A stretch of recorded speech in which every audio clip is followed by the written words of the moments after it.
Hello and welcome to the only podcast starting a Boston-based squirt gun company called Ahsoka. I'm Luke. I'm Max. And I'm Matt. And this is Force for Thought.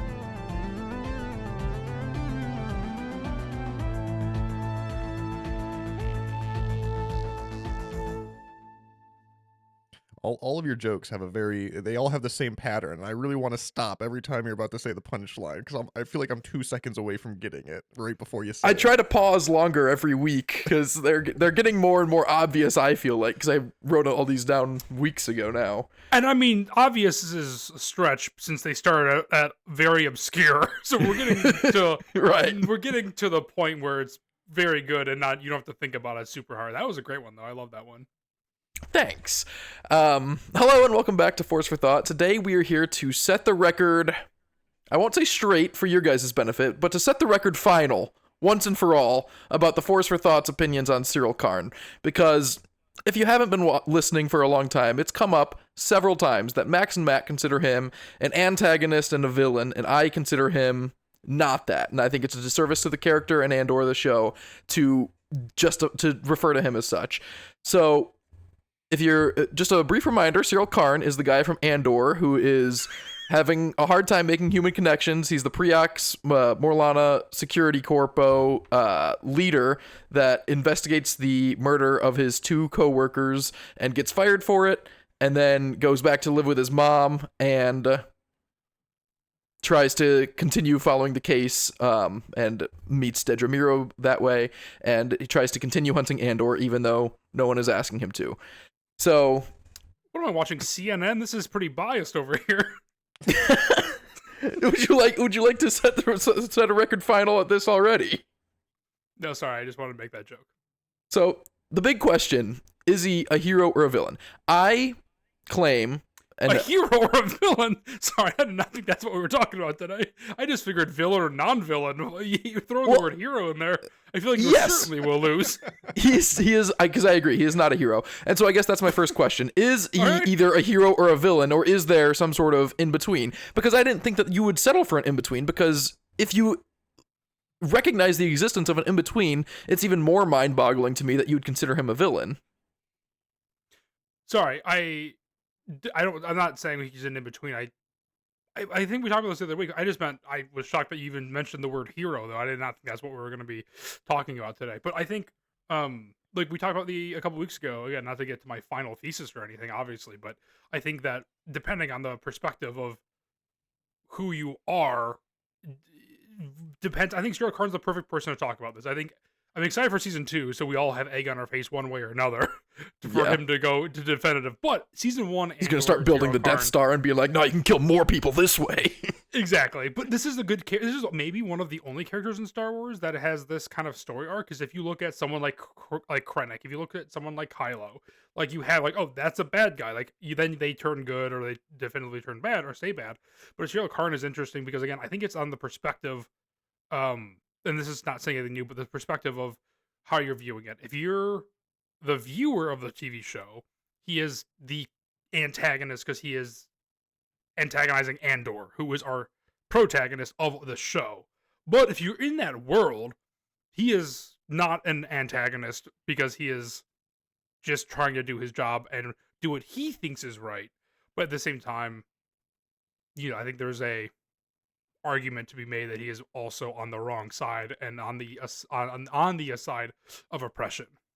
It's not just doing what he thinks is right, because that is a way to justify all kinds of evil. I mean, if you ask Tarkin, I'm sure he would say he's doing what he thinks is right. He just has a poor view of it. I argue that Syril Karn is doing what is objectively right.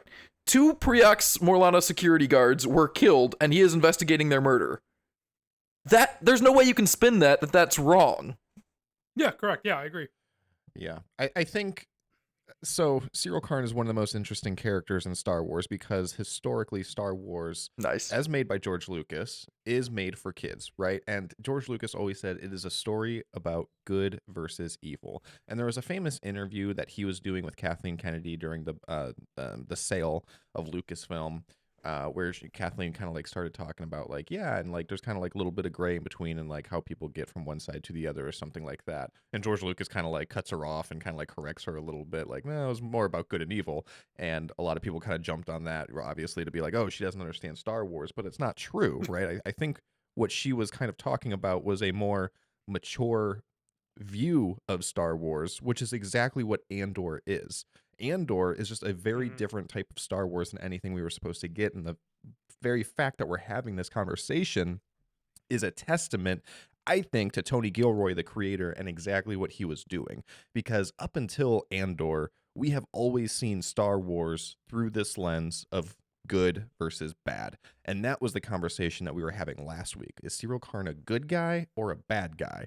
And this show is starting to intentionally blur those lines. Okay, what does it look like when you have bad people doing good things or good people doing bad things, right? We have this whole story arc of Mon Mothma in Andor, where she's basically selling off her like 13-year-old daughter to get married in order to secure funding. Something that is just like incredibly icky, but she's doing it for the right reasons. Like she's trying to help the rebellion so that she can bring back freedom from this fascist empire regime. So it's like, well, she's doing bad things, but she's doing it for the right reason. And Andor obviously is a titular character, and he's the better example of it, right? Because he's not necessarily doing good things, but he's doing them for the good reason. And Syril Karn is kind of like the antithesis to that, where I think he is a bad guy. He's definitely an antagonist, but like Luke said, he is doing, when you break it down, good things. Like he is just investigating this murder. He is pursuing Andor for these murders, but he's going so over the top in how he does it and in his kind of blind loyalty that he's starting to kind of cross that line. It's like, okay, he is doing something good, right? But he's also kind of doing it for a bad reason, because you also have to look into what motivates him. Is he just doing it for justice, or is he have an ulterior motive? And I think they've kind of made it clear that he has like this own personal ambition of success and whatever that might mean. And I have more thoughts on that as well. But that's kind of at the top my thoughts on Syril Karn. I think he is that character who is doing good things, but kind of for a bad reason or for a bad cause. And obviously that's leading him towards the Empire, because he wasn't Empire. He was working for a private security firm or whatever. And then that kind of led him to investigate this murder, and that kind of led him towards the Empire. And that's leading him deeper into the Empire by trying to team up with Deidre, who's, you know, in the heart of the ISB and all that. So he's definitely kind of going down this rabbit hole, Dedra.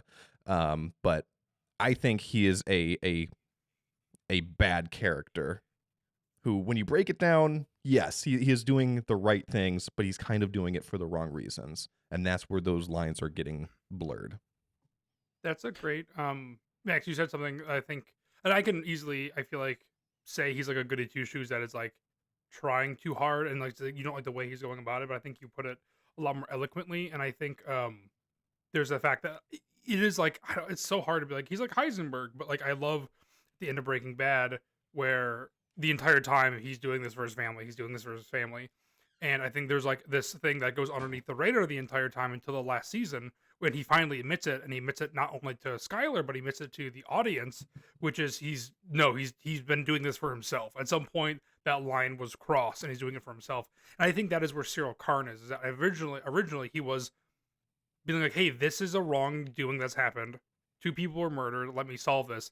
And I think he then used that as his kind of guiding light in his own ambition.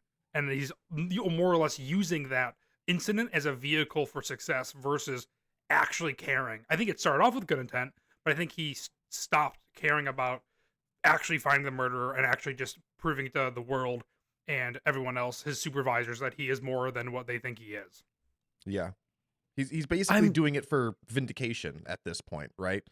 Yeah. Because what's interesting about Syril Karn is he is not a yes man, because he's clearly okay with defying orders, right? But he's also not a leader.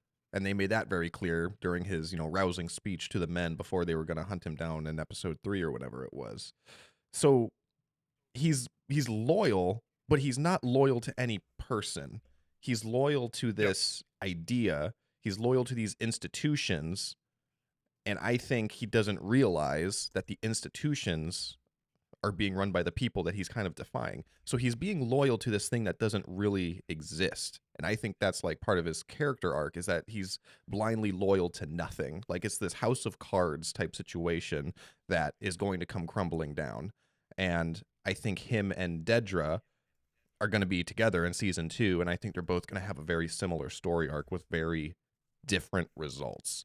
I think that Syril Karn, they've kind of given us these little tidbits here and there showing that he's not quite what I would call psychologically stable.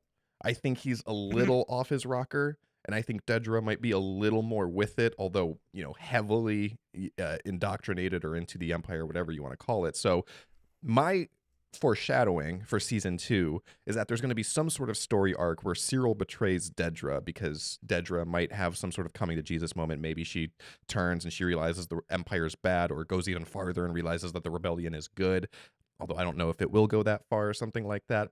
But I think that Syril is hanging on to Dedra because of this loyalty, but it can't be loyalty to a person because the people constantly fail him and he's failing them. So I guess I don't know why I started saying all this, but those are my thoughts on Syril and where I think he's kind of going in season 2. I don't reject a lot of that, but let's focus on the parts that I do. And calling him not psychologically stable feels like a disservice to all of the socially incapable people out there. He's just kind of a weirdo. He's not psychologically unstable. Like, you're talking about him like he's about to go bomb a school or something. Like, he's a perfectly normal and healthy man who has poor self-identity, and he wraps his own self-worth up in his career and his sense of duty and justice, because that's what his mother instilled in him, and that's what how she raised him, that your worth is only what you bring to the galaxy and what you, like, how other people perceive your impact to the galaxy. And now he's not meeting that, and he's broken, and now being able to find Andor is that last shred of self-identity that he has left, that he's able to still pursue and still feel like himself. And it's not that he is getting lost along the way and doing habitually more and more criminal things. He never commits a crime. He never does anything morally or objectively wrong, unless prove me wrong. And so, Matt, that's also why I reject your comparison to Heisenberg, because Heisenberg was going around like killing people and cooking and dealing meth, and he is doing things that are very, very bad, and we thought they were for a good reason, and it turns out they weren't. Syril Karn is doing things that are at worst neutral and at best trying to capture a fugitive, and he's not committing crimes along the way. So I don't, just because he finds himself infatuated with an Imperial officer and he pursues her, like, just because he's not trying to kill the Imperials outright, like, just because he likes her and he's working with her, it's not like he is in the Empire at any point. I think you have to think of it through his lens a little bit more, right? Because Syril Karn, when you think about him, you think, okay, this guy is by the book. He is a rule follower. He doesn't do anything. You know, he never defies orders, right? So I think him defying orders is him doing the wrong thing, because to him, he knows that's doing the wrong thing. He knows he's not one to normally defy orders, but he's doing it for what he thinks is a good reason. What, I mean, I guess you would say objectively is a good reason, right? And the reason he's doing it is because the orders was to basically bury this case. His supervisor told him, look, these 2 people are dead. Let's just say they weren't married. Let's just say they died in a fight and bury the thing, right? So he knows that what he's doing is wrong because he's going behind his back to try to find this guy. And that's not illegal. Like, he's not breaking a crime by doing it, but he is rightfully getting fired. I mean, maybe the supervisor did get fired as well. So that is justice there. But the supervisor told him, don't do this thing. He did this thing, and in doing so got other colleagues killed in the process, because the other soldiers or Primor Security Corps, whatever, went with him and they died. So you're right. He didn't break a law necessarily, but what's happening is definitely bad. He's doing bad things, and it's having dire consequences. His friends are getting killed. More people have now died because of Syril Karn then because of the because of Andor, but I guess because of that one killing. Yeah, the one killing. Right. Also, I don't think he's nearly as bad as Heisenberg. I think he has that same story beat, though, is what I'm saying. Also, not to get that confused or conflated with he's as bad as Heisenberg. Yeah, I didn't think that's what you were saying. I just wanted to be clear. Just making sure. I also don't really subscribe to this theory that Syril Karn is such a rule follower, because I guess I don't see when that was really established. And you guys have with his mom alone, I think, as well. He what? I think with his mom alone, he's like, I think the fact that he listens and obeys his mom. I think Syril Karn is. But he doesn't listen and obey his mom. He doesn't reach out to Uncle Arlo. He doesn't. I know, but he's in this weird. But I think this is his acts of rebellion that we're seeing it. He clearly has been a sheltered guy his entire life. Like, I feel like he is the kind of person that is homeschooled and doesn't really understand references, and then goes to college, and he's like the weird guy. I feel like we all know we don't need guy. to disparage the homeschooled either. Again, I'm not saying that every homeschool, but I like that. It sounds like Matt's thinking of something very you are and you aren't. Yes, we all know somebody like that, and we can all say names, but we won't. But I think that they're in like that archetype of like that kind of person that goes to college, and you're like, that's kind of that weird guy, and you realize that person is home life is weird and different than yours, which is fine. But yes, and that's the point that I'm trying to make, is that weird and different is not evil and villainous.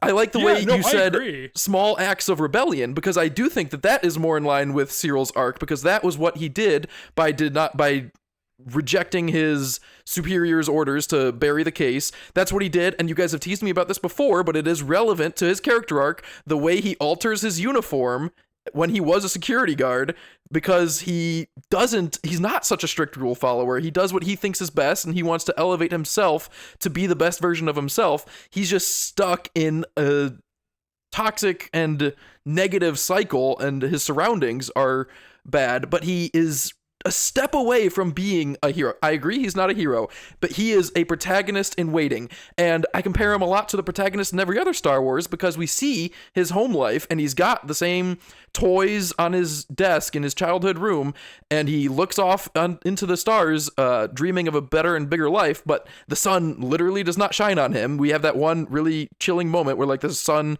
shines over the lower levels of Coruscant for like half a minute, and then that's it, and that's it. He's just a protagonist waiting for his adventure to begin, but Rey, or the Tito droid, doesn't try to steal BB-8 right in front of him, and he doesn't stumble upon the Onyx Cinder. Like, he's just not getting the story that he deserves. He's just lying in wait and trying to desperately claw at whatever situation he can to make himself feel like he can live a big and grand and important life, and that is, at this point in the story, chasing Cassian to right this wrong, and he's not taking it too far because he hasn't committed any crimes, but he very easily, I think, would take it too far because his self-worth is so wrapped up in this case right now because he has nothing else.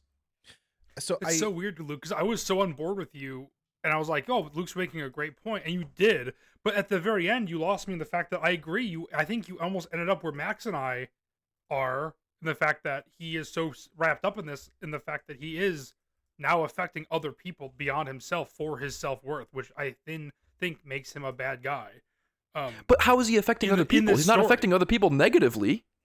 Well, like Max just said, more people have died because of Syril Karn versus Andor in this instance, and so he's leading people on a blind goose chase and his own gut instinct without much basis, and then people are dying. It's not like, oh, without much basis. Andor was there, and Andor was the murderer. He was justified in all of that. But yes, he led his people into in an operation that he was ill-equipped to lead, and it was against armed, what's the phrase, armed and dangerous fugitive, and people got killed because of it. And I agree that was bad, but that was the beginning of his story arc, and now I'm more focused on the part where he's living with his mom and going with Dedra and trying to find Andor in the future. He does not do anything morally wrong there.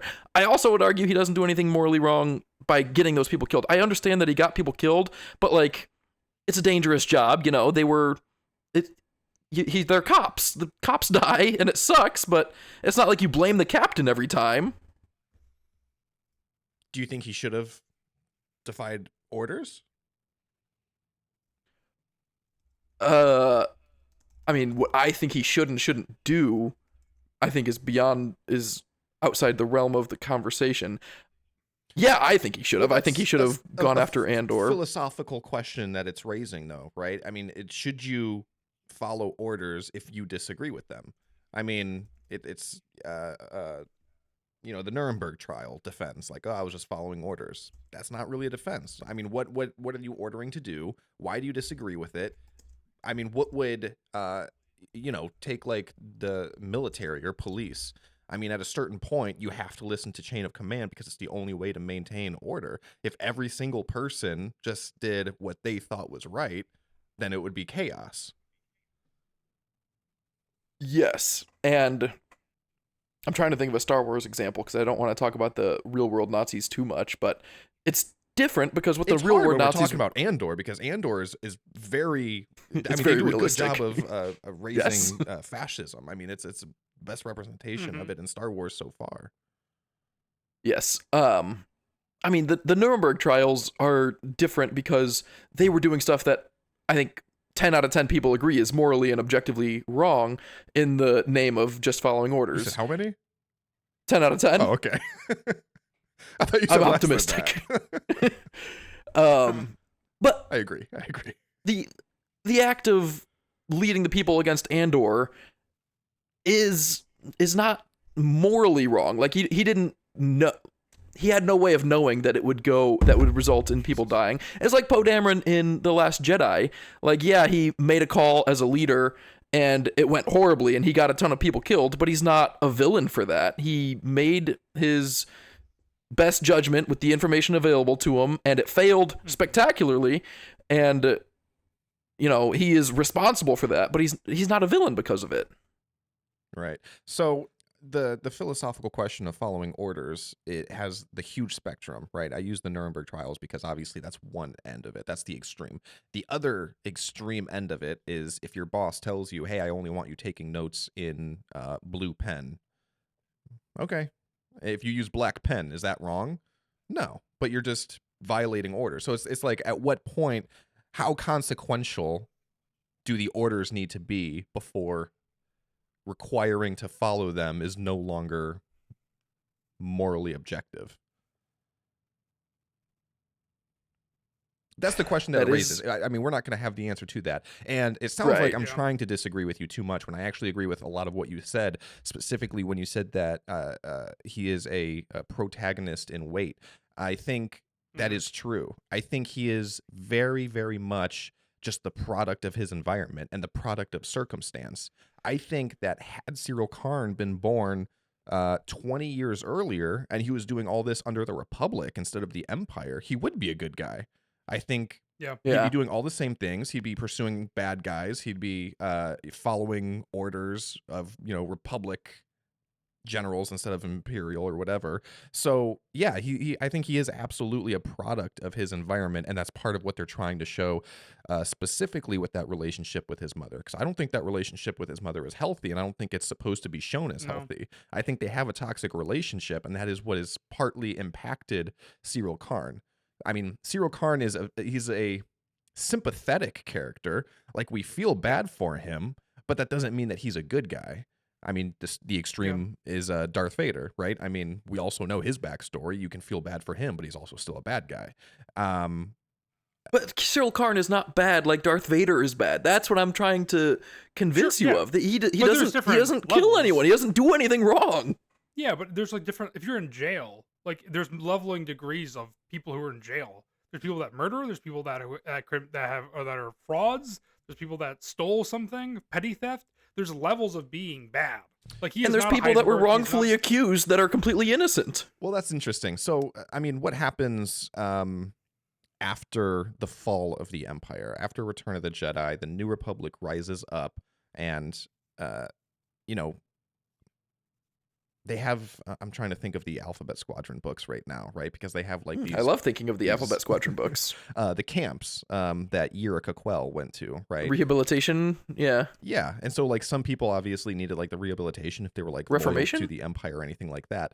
But what about just like the Imperial subjects, like Syril Karn, who worked for the Empire, but not necessarily did anything bad. Because I think people like Yrick Quell were basically arrested and thrown in jail, which is what made me think of it when Matt said it, right?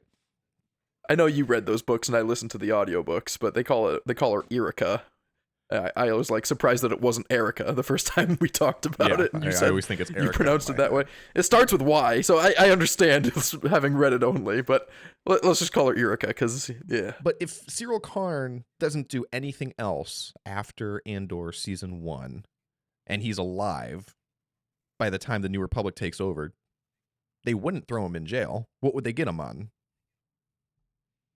Well, have you finished Alphabet Squadron? I have, yeah. So the third one is all about the data that's being held on Coruscant that was holding every single Imperial culpable for some heinous or evil actions, even the lowliest accountant that did nothing wrong. And that's what that whole book was about, and how some of those people deserve to not have their names put out there because it was an act of vengeance against Palpatine for having failed him, that he tried to implicate everyone in all of his crimes. And so that's why I don't think they would put Syril in a this was in Mandalorian season 2 or 3 also, that and I forget her name too. The Imperial officer that was working with Gideon that befriended... Yeah, what is her name? The guy with glasses whose name also escapes me. Geez, I'm due for a Mandalorian rewatch. But that was the same thing. I think it was a reformation. I don't know. We can Google it in a moment. But the Imperial officers and troopers and people involved in military operations and stuff like that. Yrick Quell lit a planet on fire in Operation Cinder and genocided people. That is different than Syril Karn being maybe one of these analysts in that room for maybe a couple days. We'll see if he holds on to that job for long, but I'm guessing he won't. We'll see where it goes in season 2. He is not in the Empire. He works with them a little bit to try to find Andor, but not really. He approaches Dedra Meero once outside of her work and says that he wants to work with her, and then he goes to Ferrix to try to catch Andor and saves her life. And neither of those acts are villainous. Has Dedra done anything villainous? Yes, she took Bix and then gave her to that guy that played the song of the children crying that tortures her. Mm-hmm. That was villainous. That is evil, and that is different than Syril. I think it's also I can't defend that because then it sounds like I'm pro-torture, but I kind of want to play devil's advocate here and say she wasn't the one who tortured them. No, but you're still bad if you're the implications of harming someone else, and those implications are. That's a bad person. If you want to play devil's advocate, you could. I mean, they do, and it's always bad. Yeah, it's always bad. But if you want to play devil's advocate, I think. If you want to play devil's advocate, I think. Sorry, if you want to play devil's advocate, I think you should. If you want to play devil's advocate, I think you should say that Dedra knew she was doing something bad, but it was for a good cause in her mind. And then we could have the conversation that how bad of things can you do when do the ends justify the means? And that's the conversation that I think you guys are trying to have about Syril, but he's not committing evil means to achieve a seemingly noble end. He's doing, at worst, neutral means to achieve a noble end. And that's why I still have not heard any solid argument that he is evil or villainous on those bases. On that basis, I don't think we're even arguing, to be honest, that he's villainous or evil. I think he's just, again, he's in the archetypes of film and TV. He is a bad guy. That's what the argument's been. And honestly, look, what I think is really interesting is just the fact that season 2 is going to give us the answers, right? That's going to end our character arcs with these characters, whether they choose good or bad. And honestly, I think Syril, honestly, after this discussion in general, I will land somewhere in the middle, just because we are in the middle of this character story. He is a bad guy in season 1. I'll still say that, but from a TV show perspective, as a viewer perspective, because he's anti Andor, who is the protagonist, but I think we'll see where he ends up landing, and I'm excited to see where that actually happens, because there's going to be a moment where he is faced with a decision to either do very bad or do very good. And I think it's really going to depend on what he's going to want to do. And I think it came down to it. If he was in front of Andor, I don't think he would like shoot him or something. Like I don't think Syril would do that necessarily, because I don't think he's a bad guy in the fact that he's going to confront somebody and stab somebody and kill somebody. I think he is, again, a bad guy for the reasons he's doing things, which again, I think is his self-motivator. And again, I think he's a massive victim. He's a massive victim of the system. He's a massive victim of his upbringing, which I think then makes him potentially growing up, I mean, just like maybe the ramifications and the aftermath of it, to be very lonely. And he is isolated. And I think in that isolation, he becomes obsessive. And so I think he has an obsessive disorder, if you really had to go, not that I'm a doctor or can diagnose anybody, but I think he is, I'm kind of backtracking here, I guess, but I think then he is obsessive, and I think he is going to get his obsession by any means possible, because it coincides with what he deems to be correct. Like Max said, he can defy orders when he finds it possible and helpful for him. Real quick, it was Dr. Penn Pershing was the guy with glasses, and Elia Kane were the girl in Mandalorian, and they reunite as part of an amnesty program on Coruscant. Right. But yeah, I think Matt's right. And I think, Luke, you're kind of looking at it too much in the context of Star Wars, in which villainy is very clear cut, right? Mm-hmm. The Emperor used a Death Star to blow up an entire planet. Obviously villainous. Take everything out of it, right? And just think theoretically, okay, here is a show. The protagonist is this, or whatever. The antagonist is this guy who is constantly trying to elevate himself by going around the orders of his superiors, and he's putting his own success ahead of the well-being of others. It's not illegal, and he's not like overtly breaking any laws or anything like that, but he is acting improperly, and just that description alone gives you the idea that, like, okay, yeah, that's gonna be the bad guy. And then if he was in Mad Men, he'd be the worst. But he'd be the worst character in Mad Men. Like if he was doing, if it was a drama show, he'd be the bad guy. Yeah, I think you're looking at it. I think I'm on a slight delay. Too much in the context of confirmed the Empire, which is like the literal embodiment of fascism, basically. So it's like, yeah, when you compare it to everything else that's going on, no, he's not doing anything wrong. But I think he is still morally bad guy. I don't know. It seems like a little too black and white. Morally, he's not a good guy necessarily. And I want to go back to what you were saying about how psychologically unstable. Maybe that sounds a little bit harsh. I think he is absolutely in the process of being radicalized, and I think he was ripe to be radicalized. And I think that is definitely going to come up in Andor season 2. You said he's not, bombing schools or anything like that. I wouldn't be surprised if he does something atrocious in season 2 because of this. I would be, but go on. Oh, that's it. I think he's being radicalized. Oh, I think he's probably going to go too far. And that goes back to what I was saying about the relationship between him and Dedra.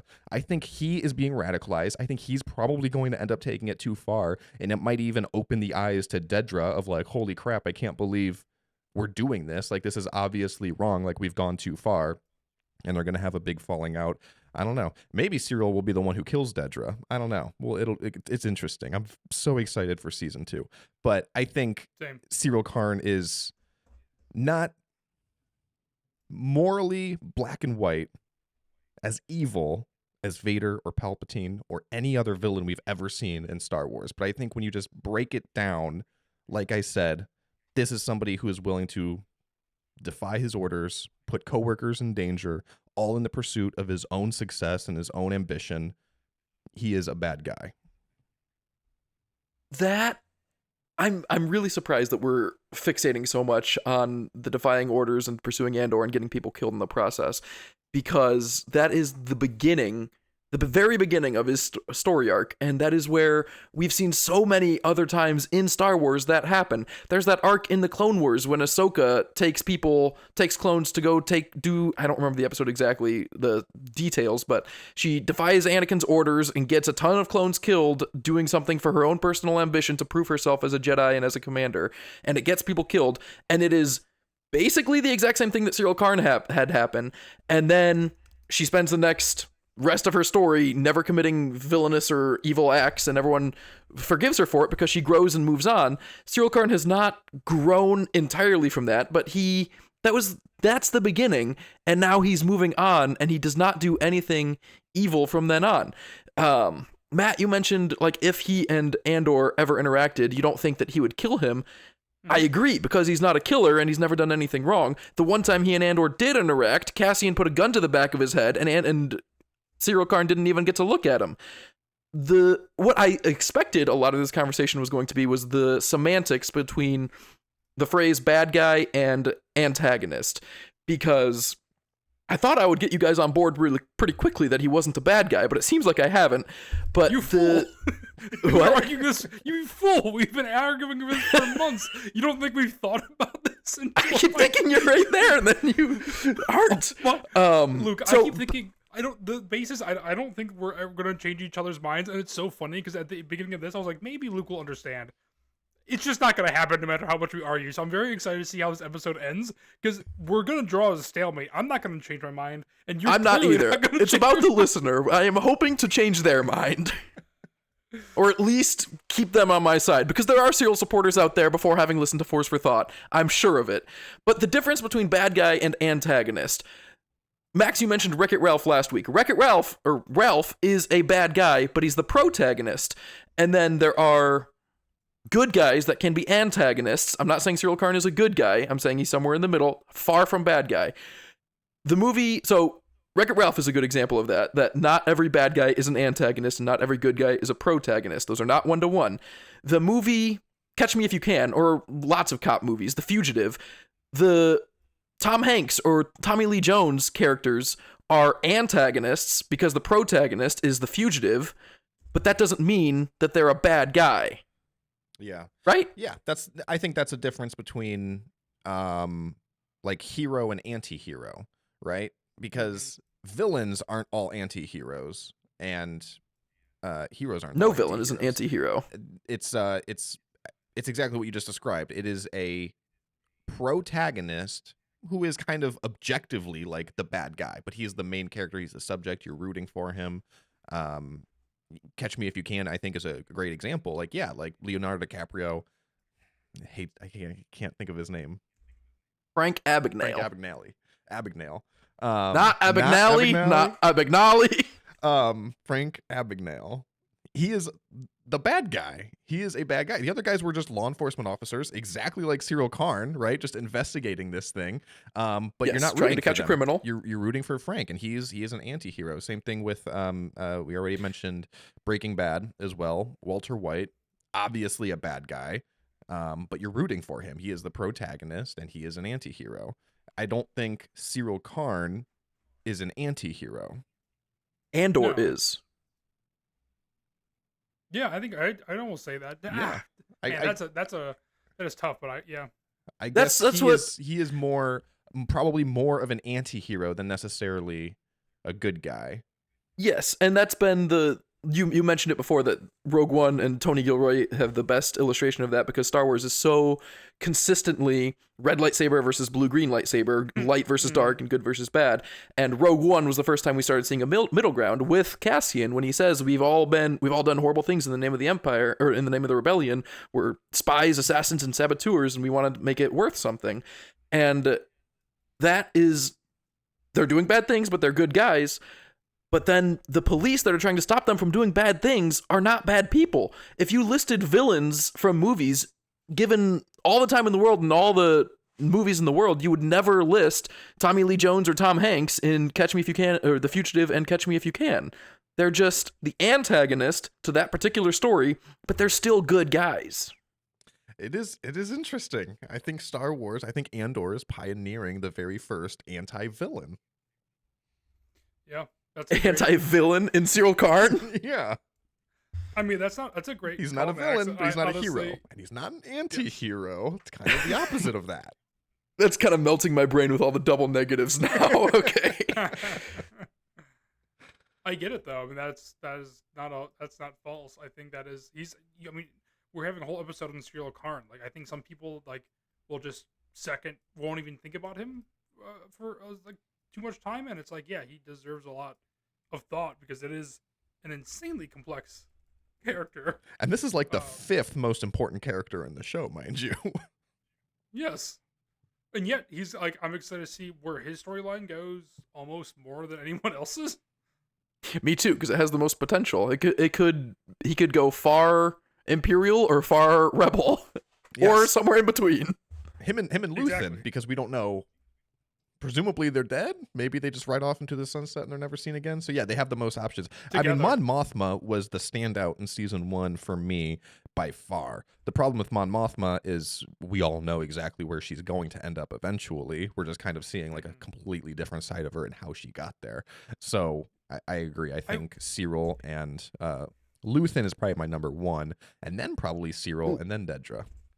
Let's not loop in Luthen and Syril into the same category, though, because I agree that Luthen might go any direction, and it's interesting to see because we don't know where he ends up, because we would know where he would end up should he survive and keep on the same trajectory that he's on right now. But that's what part of what we've been talking about all night, that Syril Karn is not a main character. He is a background character, and so he could very well end up anywhere, and it's not like, oh, I was expecting him not to be there because I didn't see him in the original trilogy. Like, you will never expect to see him anywhere because he's such a nobody, but that's what matters, is the people that are nobodies that can still do something. Yeah.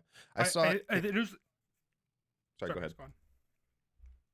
I was just I do like the idea, Luke, that like Luthen now on the opposite side is a quote unquote good guy because he's raging against the Empire. I should have said the machine, damn. But he is going about things in a very uncivilized way. He doesn't really necessarily care. He's doing things carefully, but he will do things more dangerously. He will do things that are definitely illegal and bad. Like Luthen does bad actions where it is funny, which I mean, obviously this is the point of the show, is that, you know, we have somebody like Syril Karn who is doing things very above board but don't have many implications, where on the other side Luthen very much does, which is interesting. Luthen's actions aren't that bad either, but Saw Gerrera is a better example, and that's why that was his purpose in Rogue One also, to show that bad side of the rebellion, of people that can take it too far, that can become obsessed like you guys claim to think Syril is being, and then go on and commit war crimes and stuff. But Syril doesn't do any of that. Other people do. But that's all the same, you know, through line of Rogue One into Andor with the Tony Gilroy stuff. It's all that Saw Gerrera and Luthen and Syril Karn and Andor, they're all very similar characters structurally and thematically, I'll say, but they're on very different levels of criminal, hero, anti-hero. I'm hesitant to even say anti-villain because I don't want to legitimize it. I have to think about that more. It gives an ounce of credence to us that we might be right, and none of us want to give any ground away. I think Luthen basically sacrificed 30 men and Krieger to their death, so I feel like he's probably done worse things objectively than Syril. Yes! Yeah. So many more worse things, so much worse, so much more consistently. Syril has done nothing wrong. Sometimes you're just a product of your surroundings. I don't know. It's interesting. I heard one person talk about how they think it would be so poetic if Syril Karn's story arc just ends with nothing. Like, he doesn't find Andor. Andor obviously gets away because we see him in Rogue One. He's still working for the Empire. Syril doesn't die or anything. He just loses, and it all amounts to nothing, and all of his effort and everything that he has done was just a big, huge waste. And that kind of goes back Please to what I don't do said that. about like his entire belief system to these hollow institutions just being a giant house of cards. And it's just like, yeah, sometimes you're just a cog in a machine, and that's all Syril actually is. He thinks he's bigger, he thinks he's more important than he is, when at the end of the day, he's just a very, very small cog. Which is so depressing, but I do like that aspect of potentially. I mean, I do want Syril to have more of a it would make for an story unsatisfying viewing, but it is interesting. But we also like that. We talk about how we like that with Poe Dameron in Last Jedi, where it's like, yeah, he was wrong. How many times do you actually get to see that? Yeah, very rarely. And it's like the act of moving forward and moving on and becoming a better person. Syril is in the perfect spot for that because he's at his lowest point. His self-worth is crumbling. It's worth absolutely nothing. He views himself as worth absolutely nothing. He can only help find Andor, and that can restore some sort of faith he has in an institution and justice. What's the quote he says to Dedra? I wrote it down. I realized that if nothing else, there is justice and beauty in the galaxy, and if I just kept going, perhaps my deranged belief that there was something better fated for me in the future was a dream worth clinging to. He can still move on and try to be better, and yeah, I would be so disappointed if it ends with him being absolutely nothing, because that's where he is now, and we know he's in season 2, and if he just... I'm not even going to entertain that as an idea either, because I know that they're going to do something with him. I hope that they turn him into... He doesn't even need to join the rebellion and be a good guy, but just not be a bad guy. Like, there can still be people in the Empire that are not bad guys, and he's not in the Empire, but if he goes that way, or whichever way he goes, I don't think he's going to become a bad guy, because in my mind, the way I've viewed the story so far, they have intentionally kept him out of the realm of bad guy. You see, I'm so glad that one way or another we're gonna get some clarity on this around May. Is that when season 2 is coming out? Late April, yeah. Because I will firmly plant my flag on the side of Syril Karn is absolutely in the process of being radicalized, if he's not already, and that maybe he hasn't done anything objectively evil yet, but I feel confident that it is coming. I agree, because I think I'm 1000% on Max's side, which I guess is both of our side this entire time, but I think what you just said, Max, is really great in the fact that I think we're going to get a 180 and Dedra's going to end up being better in the long run. I think she's going to see the light side.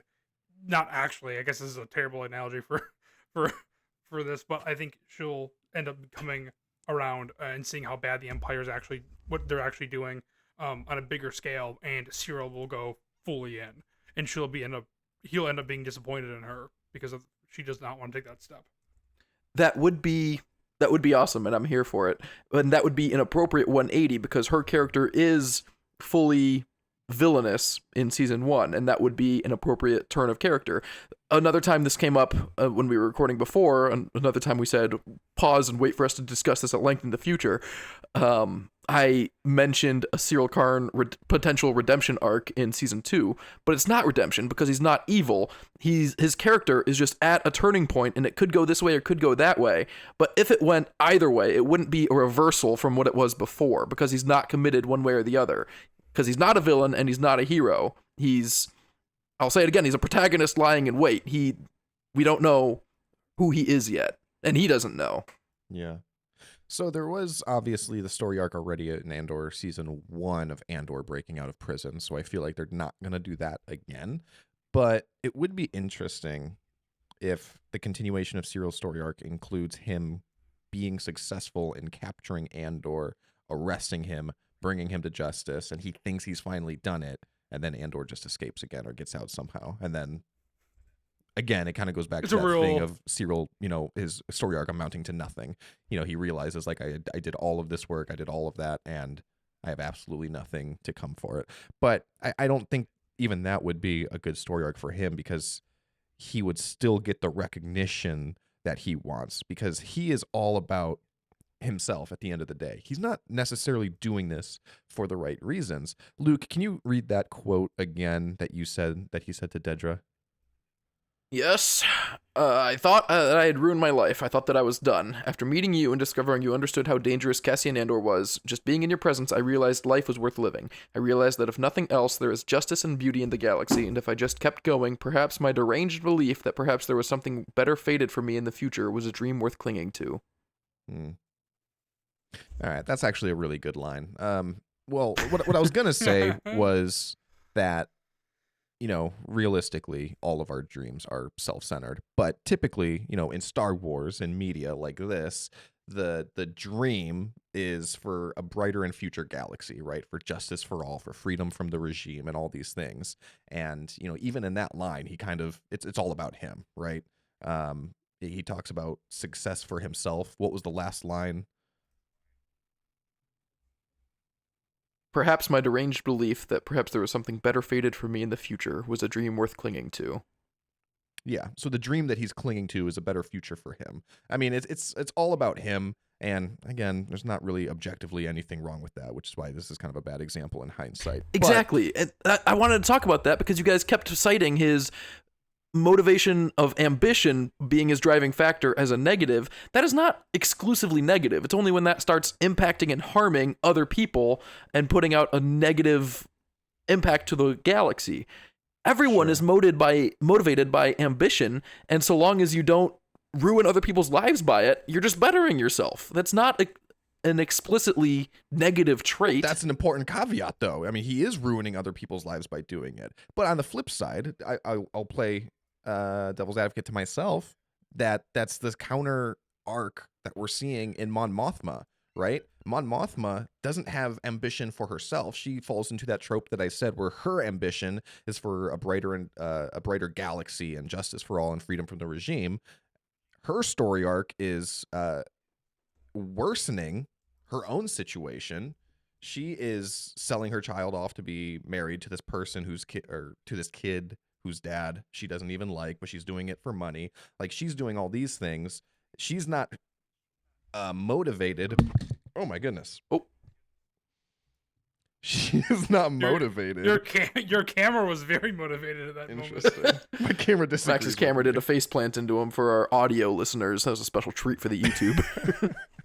But she's not motivated by her own ambitions of bettering herself. She's looking at a better future for the galaxy, which again is unrealistic. I know in the real world, everyone wants to better themselves and everything like that. So it's hard to say that his motivations of selfishness are inherently evil. They're not, but I think that is the contrast that they're trying to show.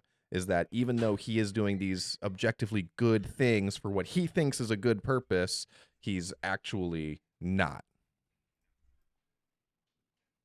I should have just spent that time thinking of more examples of when characters lead men into slaughter without fully thinking a plan through because of their own ambition outside of just War. Ahsoka and Poe Dameron. The Iraq War is a unique example, I suppose.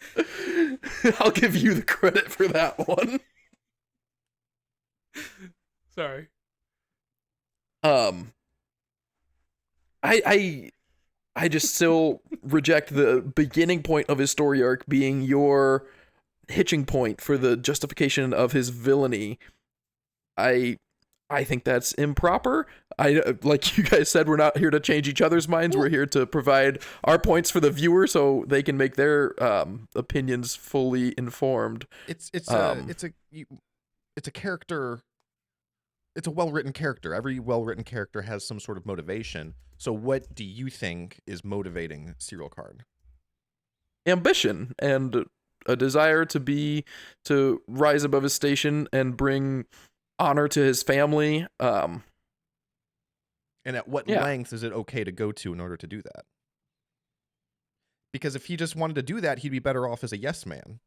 He would have been better off telling his supervisor, yep, I'll make up a story. It'll be the best story you've ever heard. But that's not who he is. All right, so I guess maybe that was incorrect what I was saying. Because that's not who he is. He was never a yes man. He alters his uniform. He does what he thinks is right. He goes above and beyond what people want of him to do what he thinks is best. And that's not a bad thing. That's classic Star Wars. That's classic Star Wars hero. I kind of disagree. Again, there's I that word think hero. There's a little more context to it than that, because it depends on what and why. And what and why is all him. Like I said, he's obsessive. He's compulsive. It's not about the greater good like Mon Mothma's doing. I think if somebody came down in the Empire, right? I think if Krennic or Tarkin, I'll say Krennic because I think he's supposed to be in season 2, came down, found Syril Karn, and said, "Syril, you're absolutely right. This is the guy we're looking for. Andor did it. You were right all along. We're going to put all of our resources toward finding this guy." I think he would be happy with that. I think he would say, "Thank you. That's all I wanted this entire time." Just that recognition of his own work. I don't even think he would continue looking for Andor at that point. I think he's doing it right now out of necessity because it's the only way he's going to be, quote unquote, brought to justice, when really it's just vindication. I agree. I mean, that essentially did happen. Dedra Meero is on board that Andor is the guy that they're looking for and that they're going to go find him. And he tries to go on his own to find him anyway. That's how the season ends.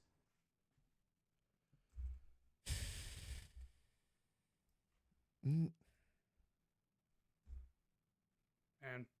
not really, I know though, we have because it dead air ends out right with the now, same thing. No, because I'm trying to think about, because that is an excellent point, but I feel like that's not true, because he seeks out Dedra because he knows that she's trying to do the same thing as him, but because he wants to help and he is a valuable asset in the search, in his own mind, whether or not that's true. Think that they're taking it seriously or that they've given him the credit for it?